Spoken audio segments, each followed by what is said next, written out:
네, 안녕하십니까. 오늘 이렇게 만나 뵙게 돼서 너무 반갑습니다. 저는 간단히 소개가 나간다고 하는데, 김은실 세븐멘토라는 교육학습 입시 컨설팅 사무실을 지금 대치동에서 8년차 운영을 하고 있습니다. 원래는 교육 전문 작가였고요. 책을 통해서 정보를 독자들과 교류를 하다가 이렇게 강연과 상담을 통해서 직접적으로 교육 정보를 다루는 직업을 갖고 있죠. 그래서 오늘 이런 자리를 빌어서 요즘에 입시 정책이 굉장히 많이 바뀌잖아요. 그래서 꼭 이제 정리를 하고 와야 되겠다. 어머님들도 이제 그럴 필요성이 충분히 있고요. 왜냐하면 초등학교, 중고등학교, 특히 중고등학교 시기는 보통 전략의 시기라고 하죠. 전략의 시기. 그래서 요즘같이 교육도 정보의 시대에는 이 정보가 없이 그냥 무작정 열심히만 하면 된다. 이런 순진무구한 사고방식을 갖고는 어떤 결과를 빚을 수가 있냐면 열심히 달리죠. 엄마가 아이 손을 꼭 잡고 또 아이 혼자 열심히 달려 열심히 해요. 아주 열심히 우직하게 열심히 성실하게 공부를 하는데 목적지는 서울인데 눈 떠보니까 부산에 가 있는 그런 결과를 낳을 수도 있다라는 게 요즘 입시에서 어머님 또 학생들 또 학교 선생님들 다 이제 좀 주의를 하셔야 될 그런 부분들이죠. 왜냐하면 많은 부분이 바뀌었는데 아직까지도 학부모님들이나 또 현장에서 학생들을 지도하시는 분들이나 다 같이 내가 학교 갈 때는 이랬는데 라는 옛날 사고방식에 빠져서 계속 그 방식을 고수하고 있는 경우를 적지 않이 봤고, 그래서 이제 그런 당장의 피해자는 우리 학생일 수밖에 없는 그런 상황이기 때문에 이제 정보가 굉장히 중요하다라는 점을 다시 한번 말씀을 드리면서 순서는 대입의 핵심 키워드를 먼저 잡아드리고 그 다음에 요즘 학습 입시의 트렌드라고 불리는 자기주도 학습 요거의 개념 정리를 정확하게 해드리고 그 다음에 자기주도 학습의 과정을 거쳐서 대학 진학에 성공한 합격 사례들을 또 말씀드리는 것으로 마무리 짓도록 하겠습니다. 마음에 드세요? 네. 지금 우리나라의 현대 입시의 역사라고 치면은 지금 해방 이후서부터 지금 현재까지를 이룰 수 있을 겁니다. 해방이면 1945년이고요. 지금이 2014년이잖아요. 거의 70년 가까운 세월 동안 입시가 쭉 이루어져 왔는데, 우리나라가 지금 학벌주의가 아주 팽배한 그런 사회에서 명문학교라는, 의 위상은 대단한 거였죠. 각 시대별로. 그래서 70년 가까운 세월 동안 거의 시험이라는 두 개의 틀, 즉 학교 시험, 그 다음에 국가선발제도. 국가선발제도라는 건 뭐냐면 학교 시험은 우리가 보통 말하는 내신이고 국가선발제도 시험이라고 그러면 지금 말하는 수능, 그죠? 수능, 그 다음에 그전에는 예비고사라고도 했었고요. 또 그전에는 학력고사라고도 했었고요. 그죠? 그래서 이렇게 국가선발시험, 그 다음에 학교 시험, 이렇게 두 양축으로 해서 지금 우리나라 입시의 제도는 시험 성적의 역사라고 봐도 과언이 아닙니다. 지금 현재까지. 이건 무슨 말이냐면 인재를 선발하는 기준, 차세대 우리 사회를 짊어지고 갈 인재를 선발하는 기준에 오로지 유일한 잣대가 뭐였냐면은 성적이었습니다. 그래서 저를 찾아와서 상담하시는 많은 학부모님들이나 제가 강연에서 만났던 분들이나 통계를 쫙 내보면은 가장 시행착오가 많은 학부모님들이 어떤 부모님들이냐면 예상외로 아주 명문대를 나온 엘리트 코스를 거친 부모님들의 시행착오율이 가장 높았다라는 겁니다. 그럼 왜 그럴까요?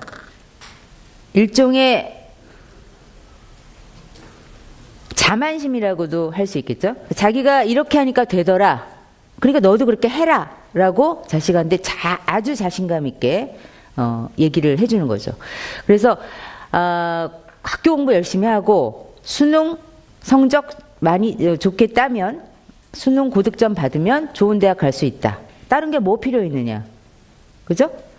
이런 사고방식으로 아이들을 쭉 지도를 하다 보니까 지금 이렇게 천지가 개벽했다고 할 정도로 지금 많이 입시 자체가 바뀌어 있는데 이거를 인식하지 못하고 과거에 내가 이랬는데 라는 데 얽매여 가지고 자녀를 지도를 하다 보니까 그런 시행착오를 겪게 되는 거죠.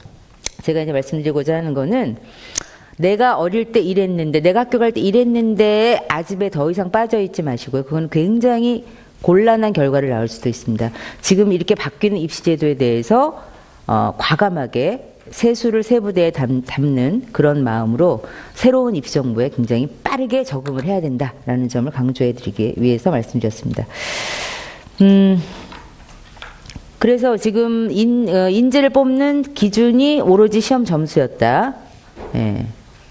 뭐 우리가 어느 진로가 어떻고 적성이 어떻고 내가 뭘 잘하니까 뭐 무슨 과를 가야 되고 이런 거 전혀 없습니다. 점수에 잘라서 굉장히 인간적인 대우를 못 받은 그런 세대였었어요. 입시에서는 우리 학부모 세대들이.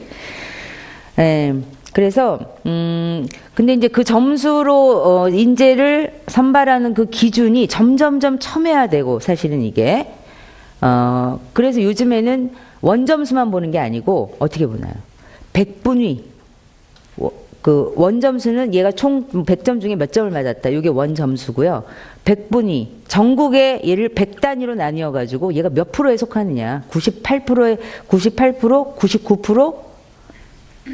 그다음에 이것도 이제 모자라도 표준 점수라는 게 또 있죠.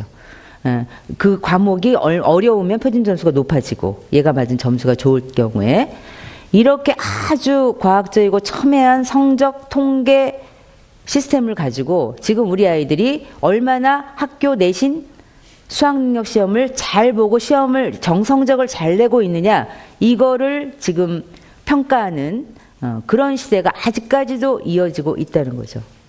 네. 그러나 시대는 거역할 수가 없습니다. 우리 아이들은 이미 부모들이 자라던 세대의 아이들이 더 이상 아니고요.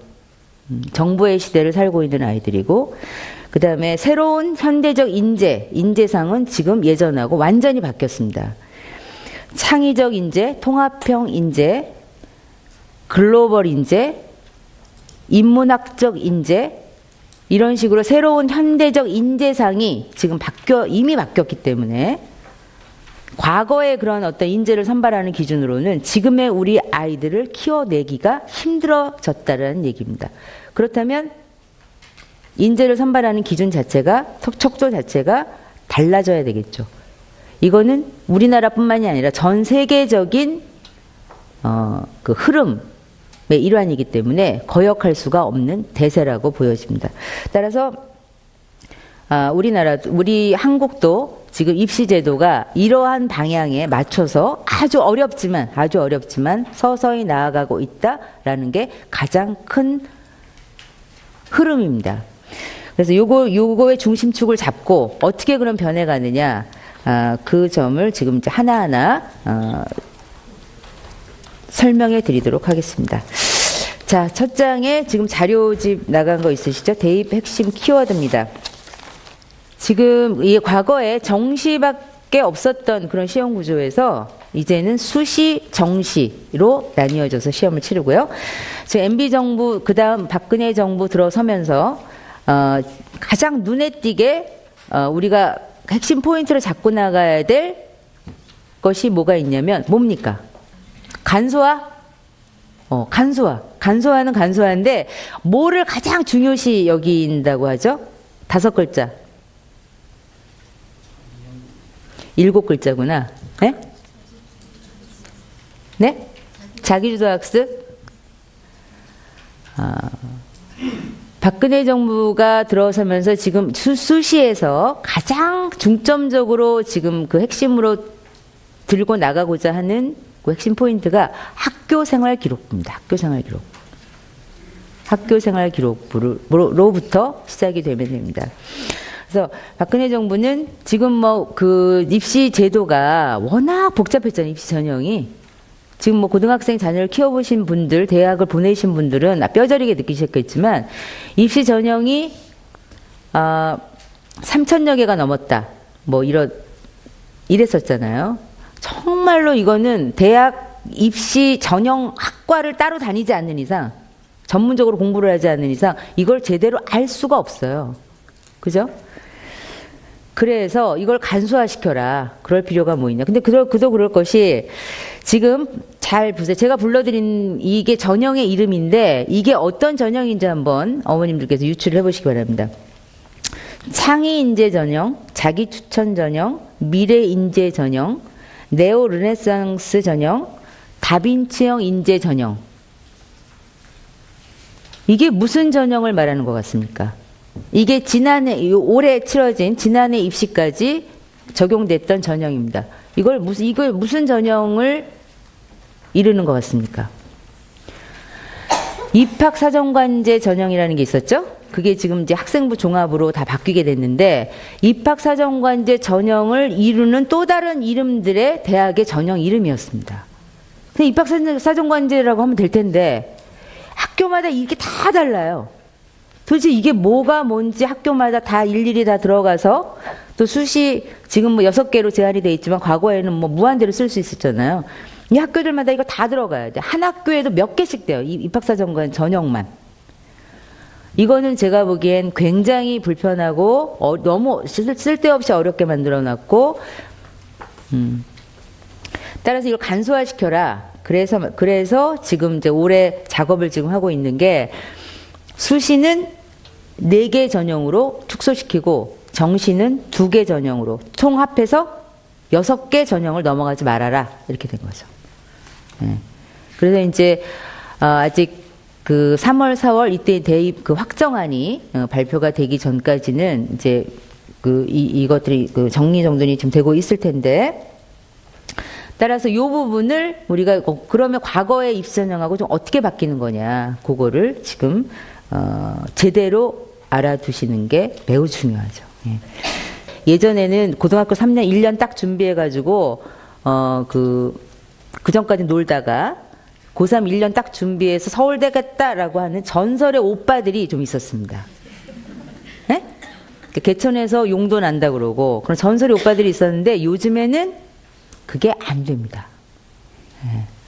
그래서 되도록 빨리 지금 이제 쭉 입시의 흐름을 살펴보면, 이게 코앞에 닥쳐서는 절대 준비되는 게 아니구나. 이런 것들. 그래서 이게 빨리 움직이지 않으면 엄청난 시행착오를 거칠 수 있겠구나. 라는 것들을 아마 절실히 깨달으시리라고 믿습니다.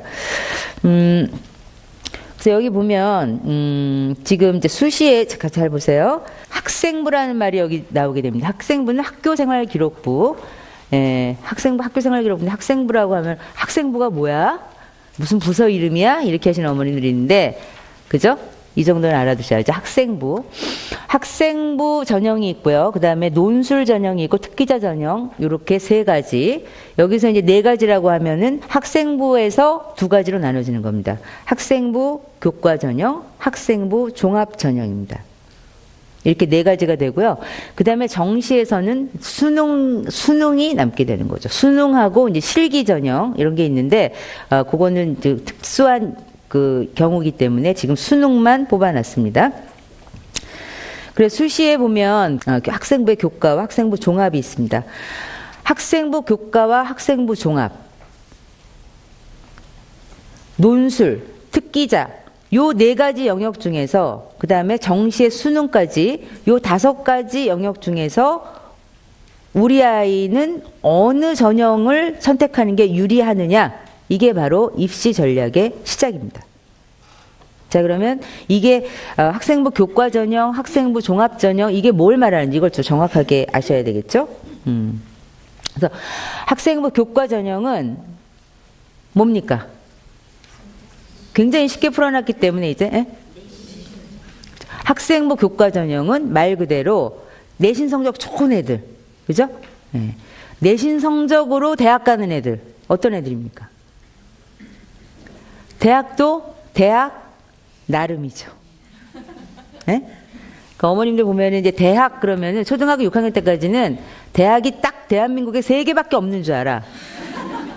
네? 어디예요? 그렇죠. 스카이밖에 없는 줄 알아. 다 거기 갈 거야. 이미.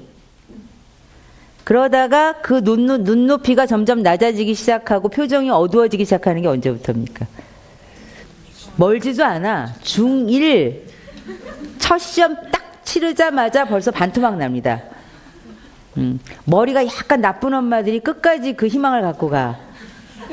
눈치가 늦어. 눈치를 빨리 채지 못해. 그렇게 갖고 가다가 이제 고등학교 1학년 1학기를 넘지 못합니다. 환히 보이게 됩니다. 물속같이 투명하게 보이게 되는 게, 그래서 고등학교 1학년 1학기까지입니다. 1학년 1학기까지. 이게 착각이냐? 나만의 짝사랑이냐? 스카이에 대한. 그리고 이제 그때쯤 되면, 이제 고3쯤 되면은, 이제는 뭐, 스카이? 그러면 진짜 하늘을 날아다니는 애들이 가는 거예요, 거기는. 그만큼 낙타가 바늘구멍 통과하는 것만큼 어려운 게 스카이에, 그래도 스카이에 뭐 아무거나 가봤자 뭐합니까? 취직이 안 되는데. 예전에 비해서 왜 학교 들어가기가 점점 이렇게 더 힘들어지느냐.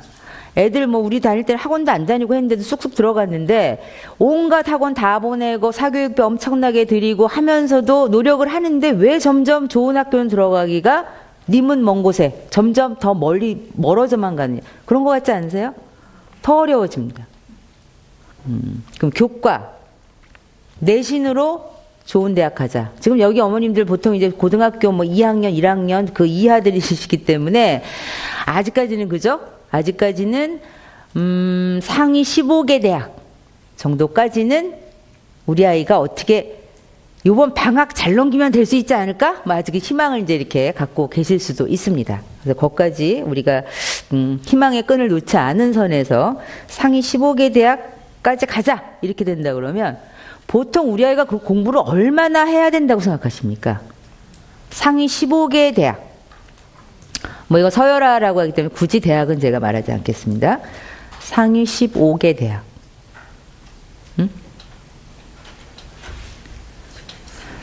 15개 대학의 입학 정원을 생각하면 좀 단순하게 나오겠죠. 15개 대학의 입학 정원.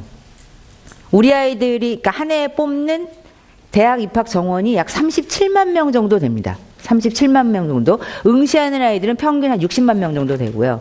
그죠? 그 중에 37만 명 정도를 대입에 선발을 하게 되고요. 그 중에 우리가 말하는 소위 15개 대학, 인서울에 있는 상위 15개 대학의 꿈을 갖고 도전을 한다. 자, 그러면은 이 입시 정원이 한 몇 명쯤 될 것 같습니까? 4만여 명 정도 됩니다. 4만여 명. 점점 스카이가 되려고 그래? 이제 상위 15위 대학도 60만 명이 보는 시험에서 4만 명을 뽑는다는 거거든요. 그게 15위 대학, 스카이가 아니라 스카이는 합해서 몇 명 정도 됩니까? 분교 빼고 약 1만여 명 정도 됩니다. 1만여 명. 자, 60만 명 중에 4만 명, 4만 명 중에 또 1만 명 이렇게 되는 거죠. 15개 대학 들어갔는데 이게 단순 수치 비교라서 좀 약간 좀 그렇게 있긴 합니다만은 수치 비교로만 한다 그러면 15개 대학을 들어간다고 했을 때 학력차가 없고 전국의 그 학교가 똑같은 학력차를 유지한다. 뭐 강원도 산골에 있는 학교나 대구에 있는 학교나 서울의 중심에 있는 특목고나 똑같은 학력을 유지한다고 했을 때 약 9.78% 정도 상위. 그러면 등급으로 따지면 이게 몇 등급이에요? 1등급이 4%까지죠. 2등급이 11%까지죠. 2등급대에 들어와 있어야 상위 15개 대를 갈 수 있다가 아니라 꿈꿀 수 있다. 이것도 왜 그렇게 돼? 여기서 확 더 줄여야 돼. 왜? 아무데나 가요? 나와봐도 취직이 안 돼. 경쟁력 있는 학과는 몇 개 학과로 확 줄어들었어. 우리가 이제 80년대 제가 나왔던 시대에는 제가 그 80년대에 그 대학을 졸업하고 하던 시대에는 저희 이제 소위 명문 스카이 중에 하나인 학교에 국문과를 나왔는데, 국문과 지금 나오면 진짜 굶습니다. 근데 그때만 해도요, 어디든 다 데려갔어요. 웬만하면은 각 기업의 홍보실이라든가 무슨 자잘한 신문사라든가 어디라든가라도 다 들어갔어요. 광고회사라든가 다 들어갔어요. 그런데 그때는 고도 성장기였거든요. 계속 인력이 필요하던 시기였거든. 지금은 어때? 지금은 아니에요. 지금은 몇몇 인기학과, 사회에서 꼭 필요한 인력이 배출되는 상위 학과 외에는 명문대를 나왔다 한들 자기 경쟁력을 갖기가 힘이 듭니다. 그래서 괜히 한 학기에 막 400만 원 가까이 되는 돈 버려가면서 애 망가져요. 그럼 아무 데나 들어가서 복수 전공하지? 복수 전공에 대한 꿈도 굉장히 많은데, 복수 전공 어떻게 할 거지? 주 전공, 부전공 해서 분명히 사회에서 차별화를 두고요. 그죠? 아니, 경영학과를 뼈 빠지게 공부해서 갔는데, 그보다 커트라인이 훨씬 낮은 학과로 들어와서 경영학과를 복수 전공을 해서 똑같이 경영학과 대접을 받겠다. 이게 비양심적인 거 아니야? 그래서 몇몇 인문계 쪽에는 어떻습니까? 상경계열, 경영학과라든가 경제학과라든가, 그 다음에 또 언론 정보 계열이라든가 정치 외교, 행정, 요런 학과들, 그 다음에 이제 심리학과라든가, 요런 몇몇 학과들만이 사회에서 주목을 받고 나와서 채용이 되고 취업이 잘 되고 하니까, 그런 학과들은 이제 인문계 쪽에서, 문과 쪽에서는 최상위 학과, 왜냐하면 지금 법대가 없어졌잖아요. 법대를 대체하는 가장 최상위에 있는 커트라인에 놓인 학과는 문과 쪽에선 경영이죠, 경영. 그 다음 이과 쪽에서는 당연히 엄마들의 로망인 어디입니까? 의대, 의치대까지 가야겠다, 그죠? 의치대. 이렇게 됩니다. 그래서 점점 힘들어져요. 그래서 다시 여기 이제 본론으로 돌아오면은 학생부 교과로 간다고 했을 때, 지금 이제 제가 말한 그만큼 어렵다. 전교에서 1, 2등, 1, 2, 3, 4, 5, 6, 요 정도 하지 않는 애들, 요 정도 하는 애들이어야 수시에서 학생부 교과로 간다라는 얘기가 나올 수 있습니다. 그래서, 이거는 일반 고등학교 학생들이 유리한 전형일 수 있죠. 특목고 학생들이나, 다음에 이제 학력이 가장 높다는 강남권 학생들이나, 그 다음에 이제 대구에서도 수성구 쪽 공부 잘하는 학교 많잖아요. 그리고 각 지역에 그런 이제 일반 고지만은 경쟁력 있는 학교들이 상당히 많은데, 그런 학교에서는 아무래도 상대평가를 했을 경우에 교과에서 높은 등급을 받기는 상대적으로 힘들겠죠. 그죠? 따라서 일반 고등학교라든가, 정확하게 말하면 좀 후진 고등학교, 이런 데서 어떤 산골짜기에 있는 고등학교에서 내내 전교 1등을 맡아놓고 했다. 이거 말 되잖아요. 그죠? 그랬을 경우에 내신에 자신 있는 학생들, 이런 학생들인 경우에 지원할 수 있는 전형이 수시에서 교과 전형이 되겠죠. 자, 교과 전형인데, 여기에서의 교과 전형이고, 비교과, 학생부의 종합인 경우에는 말 그대로 교과에다가 비교과를 포함시킨, 이게 이제 예전에 입학사정관 전형, 정량적 평가, 점수 외에 그 아이의 잠재적 능력까지 평가하는 정성적 평가까지 가미된 전형이 학생부 종합 전형입니다. 입학사정관제 전형이라는 건 이제 없어졌어요. 학생부 종합 전형으로 다 묶여버렸어요. 간단하게. 자, 그래서 학생부 교과 종합, 그 다음에 이제 논술 전형이 있죠. 논술 전형은 지금 1997년부터 시행이 돼서 지금까지 대학의 어떤 본고사처럼 그렇게 쭉 진행이 되어 온 그런 시험이고요. 그 다음에 특기자 같은 경우에는 뭐 영어를 잘한다든가 중국어를 잘한다든가 아니면 뭐 수학이나 과학 특정 분야에 아주 능통하다든가 이런 아이들 특히 딱 떠오르는 애들이 누가 있습니까? 뭐 특목고나 영재학교나 이런 아이들이 이건 이제 많이 가는 그런 전형이 되겠죠. 그리고 정시에 수능이 있습니다. 자, 요렇게 우리 아이가 수시와 정시 요 전형에서 그러면 어디를 공략하는 게 유리한가? 중학생 자녀를 초중 자녀를 둔 부모님들이라면 우리 아이를 그러면 고등학교를 어디를 올려놓고 거기에서 여기에서 어느 전형을 따라가는 게 유리한가 이런 거를 같이 생각해 볼 수가 있겠죠. 자, 그래서 나는 우리 아이는 어디가 적당할까? 이거를 지금부터 각각 살펴보도록 하겠습니다. 자기주도 학습 능력하고 더불어서 살펴볼 텐데요. 자, 두 번째 파트로 넘어가도록 하겠습니다. 자기주도 학습이란? 자기주도 학습이 뭡니까? 혼자 막 공부하는 거, 혼자? 엄마가 시키지 않아도 혼자, 새벽에 제 시간에 일어나서 혼자 공부하는 거, 뭐 이런 거겠죠? 네. 자, 자기주도 학습이 이제 우리나라의 입학사정관 전형이 시행되면서 가장 많이 강조된 게 자기주도 학습 전형. 왜냐하면 사교육을 좀 줄일 수 있는 그런 고등학교 전형을 자기주도 학습 전형이라고 바꿔 부르기도 하고요. 그래서 굉장히 중요하게 입시에서 다루는 게 우리나라의 자기주도 학습 능력이라는 겁니다. 그래서 요거를 제대로 이해를 하게 되면 지금 현재 한국에서 이루어지고 있는 고등학교 입시, 대학교 입시를 관통할 수 있는 맥을 볼 수도 있습니다. 자, 잘 들어보십시오. 자기주도 학습이란 뭡니까? 셀프, 스스로, 디렉티드, 러닝이라고 하죠.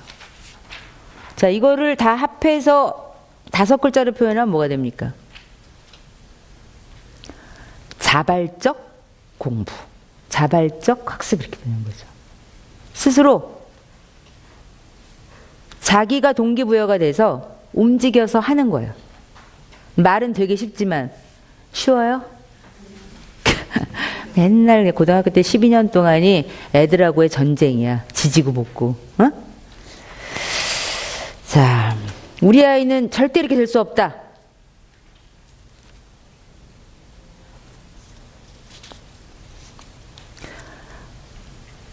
단언컨대 우리의 모든 아이들은 다 셀프 디렉티드 러닝이 가능합니다. 그러나 안타깝게도 너무나 뼛속까지 시험 점수의 역사에 익숙해진 이 우리 세대들이, 부모 기성 세대들이 우리의 그 정말 팔랑팔랑하고 파릇파릇한 우리의 아이들한테 이 자발적 학습의 기회를 주지 못했다라고 저는 생각을 합니다. 자, 그러면 어떻게 가능한가? 지금 우리 아이 전교에서 바닥을 기고 있는데 얘도 가능한가? 가능합니다. 어떻게 가능한가? 자, 보도록 하겠습니다. 나를 파악하라. 자기주도 학습의 과정입니다. 나를 파악하라. 지금 너 대학 가야 돼, 공부해야 돼, 수학 잘해야 돼, 영어 잘해야 돼, 뭐뭐 해야 돼, 해라. 다 이걸로 일관돼 있죠. 그죠? 몇몇, 아까 왜 교과 전형으로 가는 몇몇 애들 있잖아요. 얘네들만 혼자 해. 아침에 혼자 일어나고, 혼자 공부하고, 인터넷 강의도 뭐 열심히 듣고, 한 번도 안 줘라. 에? 그런 애들 있죠. 자, 나를 파악하라. 나를 파악하라. 우리 아이가 엄마한테 엄마 나를 파악하겠습니다. 그럼 엄마들은 뭐라 그래요? 공부나 해라. 일축해버리죠. 자, 나를 파악하는 게 자기주도 학습의 시작입니다. 잘 보겠습니다. 나를 파악하라. 뭘? 적성, 진로, 꿈. 이게 입시의 시작입니다. 지금 고등학교 또는 고등학교 입시를 준비하는 중학교, 들어가는 아이들, 고등학교 입시의 확대판이 대입입니다. 지금 현재 우리나라에.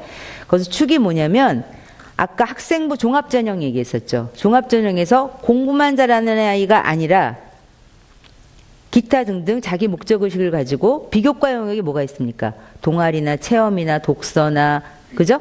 등등 이런 영역들을 자기의 어떤 꿈과 열정을 가지고 학습 의지를 갖고 입시를 준비해온 아이들을 뽑아내는 게 지금 입시의 흐름입니다.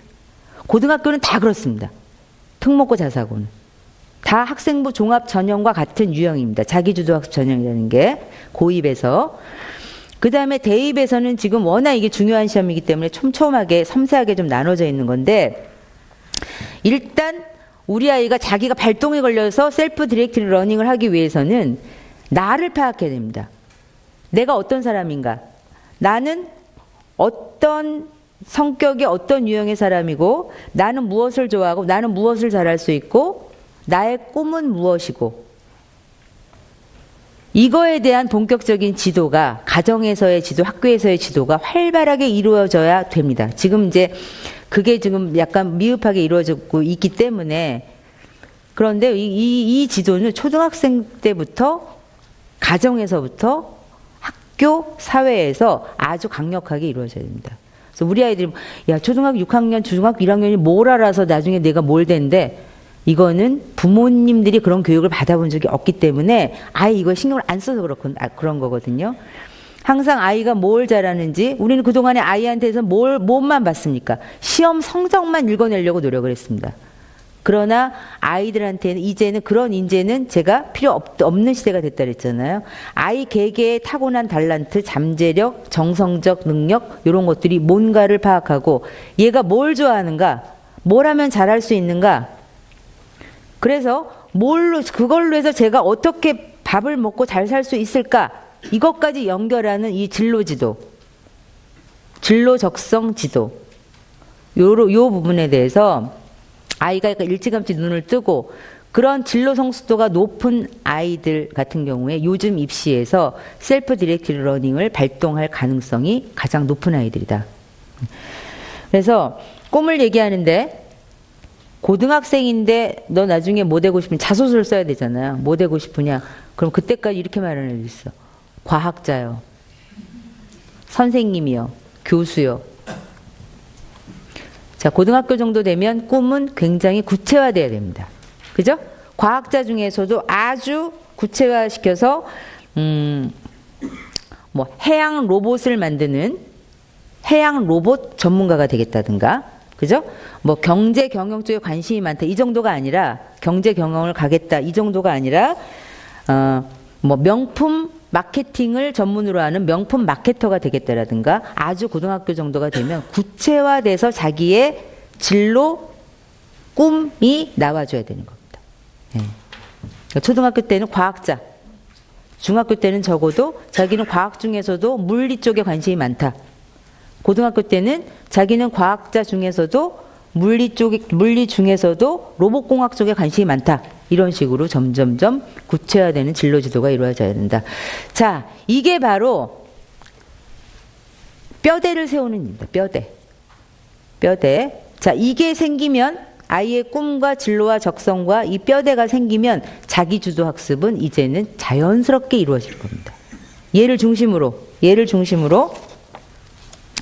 자, 나를 파악하라.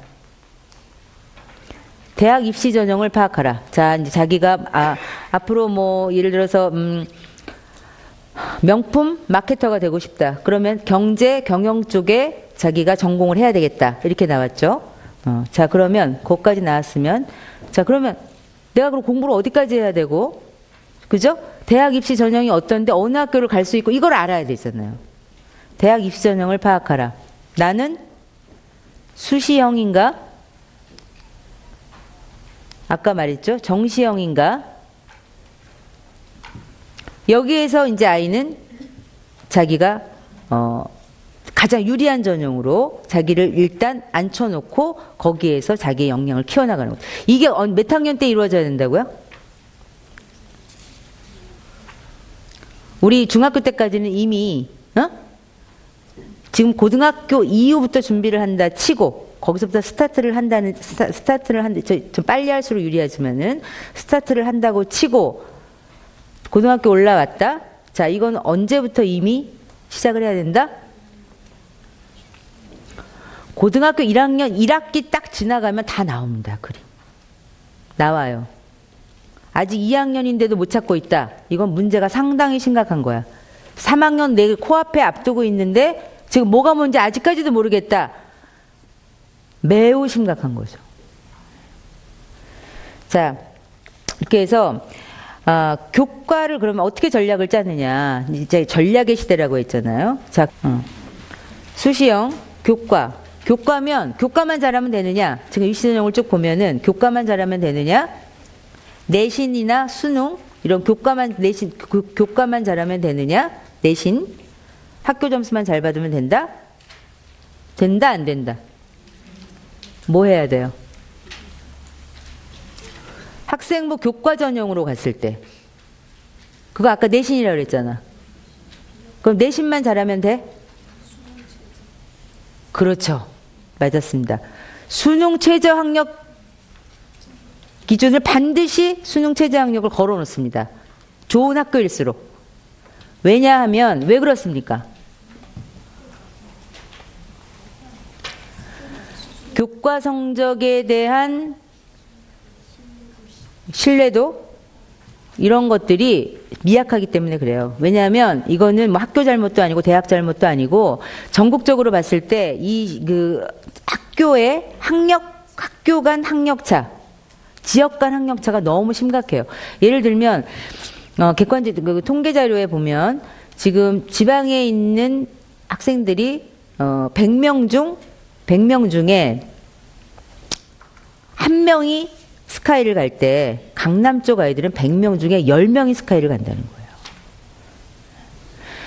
이런 식의 지금 학력차 이런 것들이 좀 계속 많은 통계를 통해서 이렇게 나오고 있기 때문에 이쪽에 전교 1등이 저쪽에 가면 중간 정도밖에 못 가는 이제 그런 식의 학력차들 때문에 교과 성적만 갖고 뽑는 명문대는 없습니다. 반드시 뭘 걸어요. 거는데 지금 가장 많이 거는 게 뭐냐면 수능 최저 학력. 그러니까 뭐 왜 3개 영역 등급의 합이 뭐 6, 5 뭐 이렇게 거는 거 있죠? 그래서 최소한 2등급 정도는 받아야 좋은 대학을 갈 수 있는 구조로 지금 만들어놨기 때문에 교과 전형으로 하겠다고 했을 때 내신만 죽어라고 하면 된다? 아니다. 수능 같이 준비해야 된다. 비교과는 상대적으로 굉장히 약해요. 교과 같은 경우에는. 그러니까 얘네 둘을 일단 중점적으로 잡고 가고 그다음에 교과 비교과를 같이 보는 수능 학생부 종합 전형으로 간다. 그럼 뭘 해야 됩니까? 학생부 종합으로 간다? 이거는 아주 제일 똑똑한 애들이 가는 겁니다. 일단 내신도 아주 교과를 갈 만큼의 뛰어나진 않지만 뭐 2등급 이내 또는 특목고나 좋은 학교일수록 뭐 좋은 학교인 경우 3등급 정도 내신도 일정 부분 관리를 해줘야 되고요. 여기 어떤 활동 상황들 비교과들 빵빵하게 챙기고 자기소개서 그다음 면접에 능한 아이들 요런 아이들이 학생부 종합 교과 비교과를 다 챙기는 아이들인데 이게 바로 학생부 종합이고요. 이렇게 뽑는 이것만 갖고 뽑는 학교가 우리나라에 있습니다. 대학교. 이게 학생부 종합 전형 있죠? 교과 비교과 가지고 뽑는 학교. 수시에서 수능에서 완전 제외된 학교. 수능은 필요 없어요, 이 학교는. 어느 학교일까요? 어느 학교일까요? 응? 서울대학교입니다. 서울대학교는 간소화되고 말 것도 없습니다. 딱 2개밖에 없어요, 전형이. 기회균등 빼고. 지균, 지역균형 선발, 이게 바로 학생부 교과 전형입니다. 그러나 학생부 교과만 보지 않습니다. 비교과 면접 다 같이 봅니다. 여기에만 그 수능 최저 학력 기준이 걸려 있구나. 이건 교과 위주이기 때문에 수능 최저를 걸 수밖에 없어요. 서울대에서 그 서울대 같은 학교에서 굉장히 이건 높죠. 3개 영역이 2등급을 받아야 되기 때문에 이거 충족시키지 못해서 우르르 떨어지는 애들이 굉장히 많아요. 내신만 잘한다고 해도. 자, 그 다음에 일반 전형은 그 2개밖에 없어요. 수시에서 일반 학생들이 들어갈 수 있는 일반 전형은 모두 학생부 종합 전형입니다. 학생 무슨 다빈치 전형 아무것도 없어요. 서울대는 깔끔합니다. 다 학생부 종합전형입니다. 교과, 비교과 같이 보고요. 자기소개서, 추천서, 자료 내고요. 면접 보고. 이렇게 논술 없고. 수능 최저학력 없습니다. 서울대는 수능 일반 전형에서. 따라서 이런 학생들 내신도 학습 능력을 평가를 일단 서울대에서 그러니까 그 대학에서 공부할 수 있을 정도의 학업 능력을 갖고 있다. 그 다음에 내가 이 학교를 선택하기, 이 과를 오기 위해서 이런 노력을 해왔다. 이런 능력이 있다. 이걸 보여주는 게 학생부 종합전형이거든요. 따라서 지금 외부 성적 이런 거 다 하지 말고 학생부를 중심으로 관리해라 하는데, 따라서 고등학교를 선택할 때 기준이 될 수도 있습니다. 고등학교 선택할 때 학생들 잘 관리해주는 학교를 가는 게 우선입니다. 이런 시대에서는. 그럼 학생 잘 관리해주는 학교가 어떤 학교예요? 참, 다시 돌아와도 그 자리라고 하듯이 이게 사비를 다량 지출해서 다녀야 되는 학교, 이런 학교에서 관리를 잘해줘. 어디야? 초등학교는 사립초등학교고, 고등학교는 자사고 이런 학교. 자기네들 등록금 내갖고 운영되는 학교들. 자, 그래서 그 다음에 이제 논술이죠. 논술하고 특기자가 있는데, 특기자는 이제 특목고 영재고 이런 아이들의 몫이라고 치고, 논술 같은 경우에 이게 이제 이도저도 없는 애들 있잖아요. 교과로 가자니 안 돼. 한 3등급 이내, 3등급, 3, 4, 5등급 정도 되는 애들 있잖아요. 어정쩡한 애들. 수능만으로 가자니 얘도 뭔가 불안해. 그럼 어떻게 돼? 그래서 가장 많이 그냥 한번 찔러보는 거예요. 그냥 한번 찔러보는 게 논술 전형. 제일 많이 뽑아요. 그리고 거의 30% 가까이 돼요. 전체 그 대학 정원에. 그 다음에 학생부 종합전형, 입학사정관전형으로 불리는 이런 전형들이 좋은 대학들을 위주로 해서 30% 가까이 되고요. 교과전형은 좋은 대학들 위주로 해서 거의 한 자릿수입니다. 한 5%에서 7% 이내. 거기도 수능 최저학력 다 걸리고 이렇게 됩니다. 자, 그리고 이제 수능. 그 논술을 할 경우에는 그 학생부 종합 전형으로 할 경우에는 여기에 또 수능 최저학력이 걸리는 경우들이 있기 때문에, 서울대는 전혀 안 걸리지만은 그 수능 최저학력에 걸리는 것들이 있기 때문에 잘 봐서 이거는 내신도 챙겨야 돼, 비교과도 챙겨야 돼, 수능 다 챙겨야 되는 게 학생부 종합 전형입니다. 그 다음에 논술 같은 경우는 어정쩡한 애들, 물론 이제 논술의 달인들 이런 애들은 있죠. 그 다음에 논술을 하는 애들은 논술 전형에는 반드시 학생부와 수능이 같이 껴있는 경우가 많기 때문에 논술을 준비하는 애들 같은 경우엔 일단 학생부 관리, 특히 수능 관리, 수능 최저학력 요 관리가 필요하다. 그래서 논술은 논술 플러스 수능, 교과는 교과 플러스 수능, 비교과는 다. 자, 이렇게 해서 나는 수시형인가 정시형인가 요거를 되도록 빨리, 늦더라도 고등학교 1학년 1학기를 넘기지 말고 가라. 자, 그 다음, 아이고, 시간 제가 많이 돼서 입시 전략을 짜라 이겁니다. 자, 그러면 이제 나한테 맞는 전형을 골랐다. 자, 그럼 교과형으로 간다, 종합형으로 간다, 골랐어요. 그럼 전략을 짜야 되겠죠. 자, 교과를 간다. 국영수사과. 자, 교과를 간다. 내신을 준비한다. 자, 수시는 3학년 1학기까지 들어가고요. 정시는 3학년 2학기까지 다 들어갑니다. 요 관련해, 요거를 또 관리를 해야 되고, 그 다음에 학교별로, 스카이 같은 경우에 전 과목을 반영을 하고, 그 외 학교들 같은 경우 국영수사과만 반영을 하고, 또 과목별 가중치들이 또 학교마다 다 달라요. 그 다음에 그 학생이 자기가 전공하고자 하는 방향이 있잖아요. 그 방향에 맞는 과목, 이거는 또 철저히 관리를 해줘야죠. 예를 들어서 경제학과를 가고 싶다. 그러면 학교에서 배우는 그 사탐의 경제 과목은 일단 들어둬야 되겠고, 학교에 선택을 해주지 않았다 그러면 자기네끼리 동아리나 스터디를 만들어서라도 이 경제 과목에 대한 공부를 충실히 하는 것, 요런 교과 전략을 짜야 되는 거죠. 예. 자, 그 다음에 뭐 수학과를 가고 싶다. 이랬을 경우에는 뭐 학교 내에 이제 수학 심화반 같은 게 있잖아요. 교과 개정이 되면서 수학 심화반이 지금 만들어지는데 수학 심화반을 해서 대학 수학 정도 수준까지를 자기가 학교에서 이수를 했다. 이런 정도까지의 관련 학과와 관련된 교과목은 반드시 관리를 해야 된다는 거. 그런 전략. 비교과. 비교과는 동아리, 방과 후, 리더십 쭉 있는데 다 잘할 수 없습니다. 우리 아이가 정말 자기 색깔을 드러낼 수 있는 것, 우리 아이는 리더십이 정말 충만한 아이다. 무대 체질이다. 리더십을 확 키워주고 나머지 구색 맞춰주고. 우리 아이는 정말 그 동아리 활동에서 정말 뭔가를 나타낼 수 있다. 동아리 활동을 중심으로 해서 각종 체험이나 독서나 이런 것들을 쫙 벌려나가고 이런 식의 비교과 전략을 짜는 겁니다. 그래서 교과 전략, 비교과 전략 이렇게 짜시고요. 모두 다 스펙이다. 기록하라. 자, 이제 아이랑 뭐 어디 뭐 국제사법재판소를 갔다 왔다? 해외인가요? 갔다 왔다? 자, 다 스펙입니다. 다 기록 남겨놓고 사진 찍어놓고 언제든지 다 해놓으세요. 일단 독서했다? 넘기지 말고 반드시 몇 줄이라도 독서 기록. 모아놨다가 선생님이 생활기록 올 테니까 뭐 에듀팟에 올 테니까 내라. 그러면 그때 바로 모아서 내고 모든 게 다 기록이다. 신문 읽기 매일 읽는 걸로 끝나지 말고 신문을 읽고 스크랩 노트를 만들어 놓고 다 수학을 중점적으로 공부한다. 수학을 어떻게 공부했냐 기록을 반드시 남겨놔라. 이건 또 자기주도학 결과물로 가져갈 수 있다. 아이의 모든 고등학교 들어간 이후부터의 일거수일투족은 다 스펙이다. 기록하라. 이 마인드를 갖고 가시면 됩니다. 절대 놓치지 마시고요. 자, 그 다음 이렇게 해서 가장 중요한 겁니다. 방학 때마다 자기소개서를 작성하게 하십시오.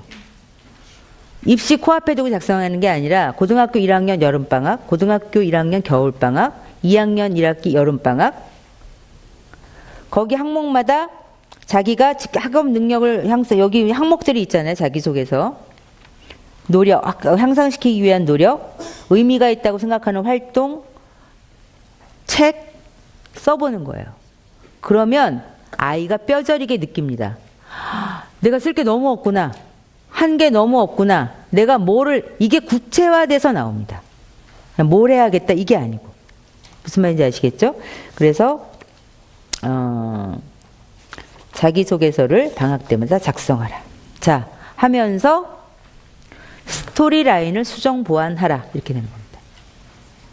아, 요거는 내가 이쪽을 하고 싶다고 했는데 너무 부족했네. 좀 더 해야겠네. 체험이 좀 부족했네. 좀 더 해야겠네. 봉사가 좀 부족했네. 이런 것들이 자기소개서로 구체화됐을 때 구체적으로 나오게 되는 겁니다. 그냥 머릿속으로만 나오는 게 아니고 엄마도 제대로 확실하게 알 수가 있잖아요. 그러니까 이 작업을 반드시 해주시기 바랍니다. 자, 그래서 스토리라인을 수정 보완해 나가면서 요거를 가지고 이제 뭐 8월 이때부터 이제 수시 접수하잖아요. 이때 자기소개서를 내는 것으로 입시를 시작하는 겁니다. 자, 자기소개서 면접 이게 굉장히 중요한데 앞으로 이제 점점점 이거는 빼놓을 수 없는 필수 과정이 될 텐데요.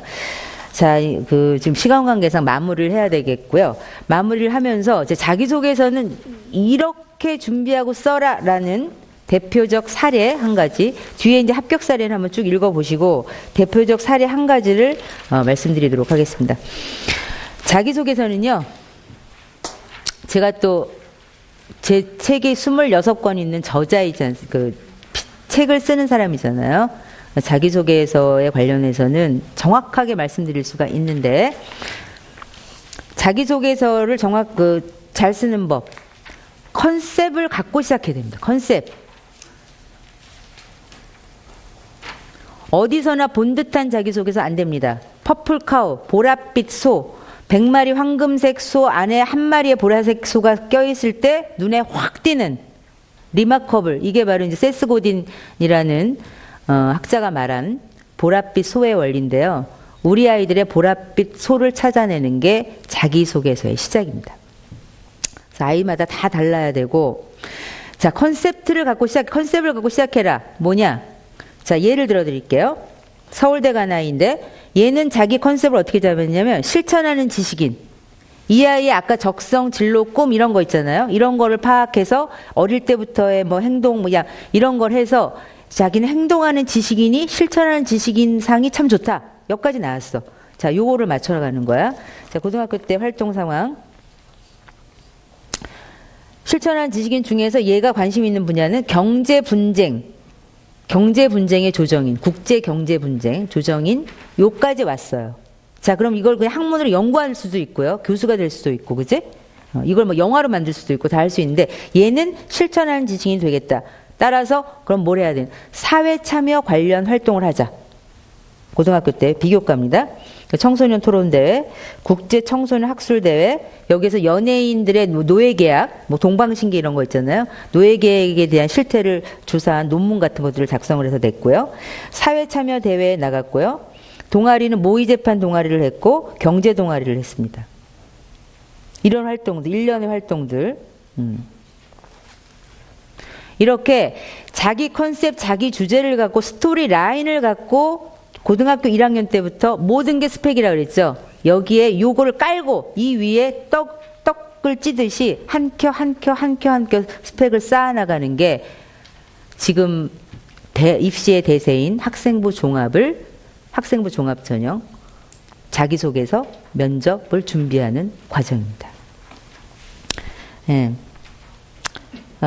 참고로 이런 비교과 과정, 자기소개서 이런 데서 학교 측에서 좋아하는 활동 중에 하나가 뭐가 있냐면 동아리 활동 같은 경우에 굉장히 많은 것을 엮어낼 수가 있기 때문에 동아리 활동 하나 확실하게 하시고요. 이쪽에서 일단 해보겠다 하면 그 다음에 우리 아이가 성적이 상승했다.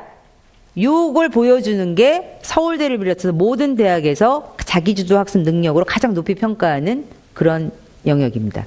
그러니까 수학이 4등급이었는데 자기가 너무 어려운 문제만 풀고 어쩌고 개념 정리를 해서 다시 이렇게 해가지고 1등급으로 올렸다라는 요 과정 있잖아요. 요 스토리가 그 상급 학교에 신금을 울리는 굉장히 효과적인 자기주도 학습 앱의 신뢰가 될 수 있다. 이런 기록을 반드시 남겨라. 지금 공부 못한다. 훨씬 다행인 거야. 확실한 스펙 하나 쌓을 수 있어. 이런 꿈과 용기를 주세요. 야, 너 지금 5등급이야?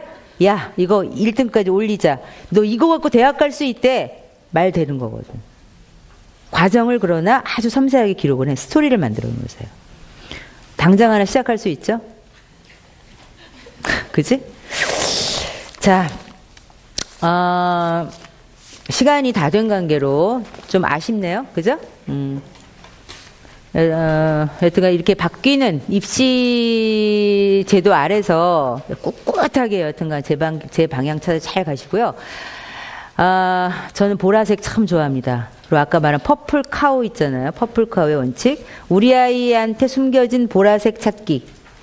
그다음에 100마리의 그 누렁이, 그러니까 누런 황소 틈에 껴있는 정말 유니크한 보랏빛 소로 키워나가는 과정. 이게 현대가 원하는 창의적인 인재의 상이 아닌가 그렇게 생각합니다. 그런 아이로 성공적으로 키우시길 바랍니다. 저는 물러나겠습니다. 감사합니다.